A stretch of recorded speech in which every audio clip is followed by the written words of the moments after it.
सुबह के 9 बजे शर्मा परिवार के लोग डाइनिंग टेबल पर नाश्ते के आने का वेट कर रहे थे।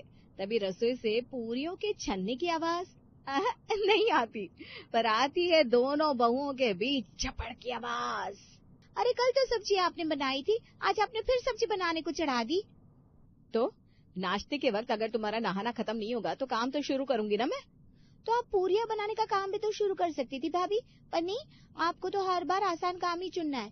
कितनी बार बोला है मैंने कि रोज रोज पूरियां मैं नहीं बनाऊंगी। एक आदमी यहाँ 8-8 पूरियां खा जाता है, 50 पूरियां रोज रोज बनाना मजाक है क्या? रसोई से आती आवाज को सुनकर सभी रसोई के दरवाजे पर आते हैं। ये सब क्या है ज्योति? भाभी बड़ी है ना, तुमसे बड़ों से ऐसे बहस करते हैं क्या? भैया ने भाभी से कुछ नहीं कहा, पर तू मेरा मुंह बंद करवाने आ गए। यही तो फर्क है भाभी की किस्मत में और मेरी किस्मत में। ऐसी बात नहीं है ज्योति। आप उसे क्यों समझा रहे हैं? उसका पति बैठा है ना उसे समझाने के लिए। इन दोनों के कलेश में तुम दोनों को भी शामिल होने की कोई जरूरत नहीं है। जाओ खाने की टेबल पर बैठो। ये सुबह सुबह चिल्लम चिल्ली करना अच्छा नहीं लगता। और तुम दोनों को अगर खाना नहीं बनाना है तो छोड़ दो, मैं बना दूंगी, पर ये खाने को लेकर कलेश मुझे नहीं चाहिए। वो तो मैं बना ही दूंगी मम्मी जी, पर बात वो नहीं है। बात जो भी हो नहीं सुननी है मुझे। 1 घंटे से सुन रही हूँ तुम दोनों की किटकिट किटकिट। सभी खाने की टेबल पर बैठते हैं। ज्योति और नेहा खाने की ट्रे लेकर डाइनिंग टेबल पर आती है। अरे खड़ी क्या हो गई, प्लेट तो लगाओ। तो प्लेट आप भी तो लगा सकती हैं भाभी, पर आपको तो काम चोरी करनी होती है। सुबह ही मम्मी जी ने कहा ना खाने को लेकर कलेश नहीं होगा, तुम फिर शुरू हो गई। फिर शुरू हो गई ये दोनों। जा देखो कलेश, पूरे घर का माहौल खराब कर रखा है दोनों ने। अब तो कोई रास्ता ढूंढना ही होगा। नाश्ते के बाद विनोद, राहुल और सौरभ तो दुकान चले जाते हैं, पर घर पर रह जाती है देवरानी जेठानी के साथ उनकी सास सुषमा जी। अरे ज्योति, नेहा छत से कपड़े जाकर ले आओ, बारिश का मौसम हो रहा है, कभी भी बारिश हो जाएगी। जाइए भाभी। मैं क्यों जाऊं? अभी आधे घंटे पहले तो कपड़े सुखा कर आई हूँ मैं। जा तू जाकर उतार ला। नेहा और ज्योति आपस में बहस करती रह जाती है और सुषमा को ही जाकर कपड़े उतारने पड़ते हैं। लड़ती रहो तुम दोनों, इसके अलावा आता ही क्या है तुम दोनों को। अब लड़कों को खाना दुकान कौन लेकर जाएगा, या इस पर भी शुरू हो जाओगी? जाने दो, मैं ही टिफिन लेकर दुकान जा रही हूँ। सुषमा अपने पति और बच्चों के लिए टिफिन लेकर दुकान पहुंचती है, जहां दोपहर के खाने पर होती है चर्चा। तुम बिल्कुल ठीक कह रही हो मम्मी, भाभी और ज्योति के बीच में प्रॉब्लम्स बढ़ती जा रही है। ये बातें बाहर जाए उसके पहले इसका निवारण करना पड़ेगा। बीवियां आने के बाद अक्सर भाइयों में तकरार आ जाती है, पर यहाँ तो हम दोनों उल्टा एक थाली में खा रहे हैं और वो दोनों आपस में एक दूसरे को खाने को तैयार है। अरे हाँ भाई, एक थाली में खाना, झूठ या खाने से प्यार बढ़ता है, यही कहती है ना सुषमा जी। याद है शादी के बाद कैसे हम दोनों एक पटरी पर नहीं आ रहे थे, फिर माँ ने हम दोनों को एक ही थाली में खाने की सलाह दी थी, और ऐसा करने से 2 ही दिनों के अंदर हमारे बीच सब कुछ ठीक हो गया था। मुझे लगता है यहाँ भी यही उपाय आजमाना होगा।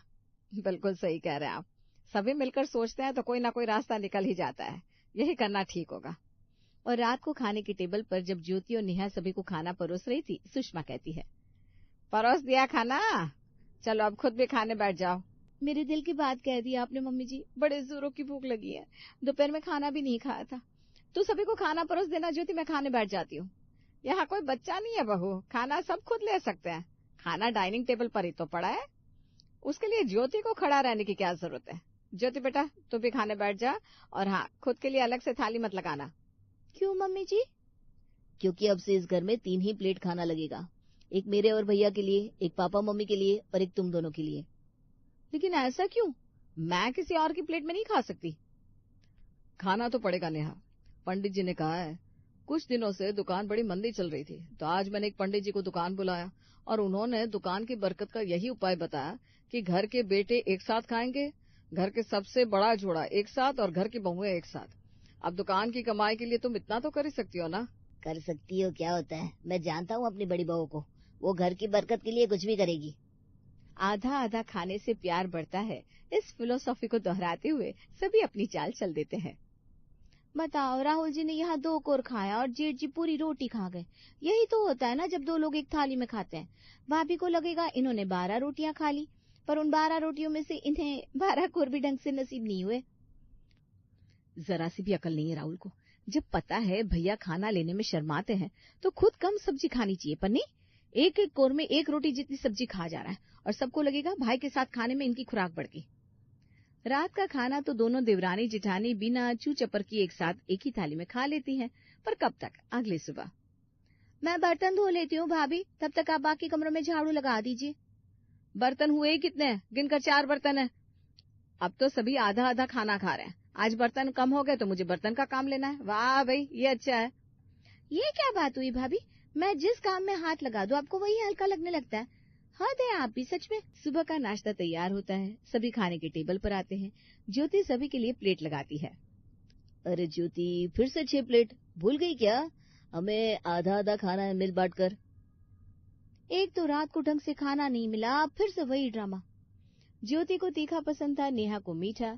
ज्योति प्लेट में पहले ही 2 हरी मिर्च सब्जी के ऊपर का लाल लाल छौंका अपनी कटोरी में डाल देती है। अब लग रही है ना मेरी प्लेट। अरे ऐसे कैसे? ये सिर्फ तेरी प्लेट नहीं है, मेरी भी है। टेबल पर पड़े बॉल से चाशनी में डुबोई हुई जलेबी लेकर नेहा प्लेट पर रख देती है। आप ठीक है, बिना जलेबी के कैसा खाना? हद है भाभी, आप अपनी जलेबी को प्लेट से बाहर रखिए। कैसे उसकी चाशनी बहती हुई मेरे पराठे तक आ रही है। खाने की चीज को ऐसा बोलते हुए तुम्हें शर्म नहीं आ रही? तो मुझे मीठा पसंद नहीं है, मुझे तीखा पसंद है। आपका मीठा बहते हुए मेरे पराठे में आएगा और मेरे मुंह का टेस्ट बिगाड़ेगा, तो अपसेट तो होंगी ना मैं। अरे तो ये प्लेट सिर्फ तेरी है क्या? ये सब्जी के ऊपर का तड़का सारा कटोरी में भर लिया तूने। इतनी तेल और मिर्ची तैर रही है सब्जी में, छी छी छी छी। आप देख लीजिए खाने को कौन छी छी छी कर रहा है। ओहो, हद हो तुम दोनों भी। एक थाली में खा रहे हो तो एडजस्ट तो करना ही होगा। काहे का एडजस्ट? वो कहते हैं ना, सास बहू देवरानी जेठानी और ननद भाभी कभी दोस्त नहीं हो सकते। पर सुषमा का परिवार यही करना चाह रहा था दोपहर के वक्त। अरे ज्योति, मुझे गाजर की एलर्जी है, फिर भी तूने प्लेट में सलाद डाल दिया। तू क्या चाहती, मैं मर जाऊं? अगर ऐसी ख्वाहिश होती मेरी तो फिर तो भाभी मैं आपके लिए गाजर का हलवा बनाती। सुन रही है ना मम्मी जी, आप अपनी छोटी बहू की बोली। मुझे मारने की साजिश रच रही है ये। जब मुंह खोलती है मेरे लिए बुराई बोलती है। पहले तो तुम दोनों हमें खाना परोसने के लिए लड़ती थी, अब खुद के खाने पर भी लड़ने लगी हो। इस ज्योति के साथ खाने में मेरी भूख पूरी नहीं होती मम्मी जी, इसलिए चिढ़न में खुद के खाने पर गुस्सा निकलने लगा है। इन दोनों के बीच तो कुछ ठीक ही नहीं हो रहा भैया। वो तो मैं भी देख रहा हूँ राहुल, आज तो मेरे कपड़े भी नहीं धोए नेहा ने। और ज्योति ने कमरे की सफाई भी नहीं की। अपनी बहुओं के बीच बिगड़ते माहौल को देखकर विनोद समझ जाता है कि ये आधा आधा खाने का आइडिया चलता रहा तो घर को आधा आधा बंटने में वक्त नहीं लगेगा। और एक रोज आज से किसी को एक थाली में खाने की जरूरत नहीं है। अगर चूहे और बिल्ली को एक थाली में खाने दिया जाए तो क्या उनके बीच की दुश्मनी खत्म हो जाएगी? नहीं ना। तो फिर आप इन दोनों बहुओं को जोड़ने में क्यों लगे हुए हैं? हम चूहा बिल्ली नहीं है पापा जी। हाँ पापा जी, और ये लड़ाई नहीं है, हम देवरानी जेठानी का प्यार है।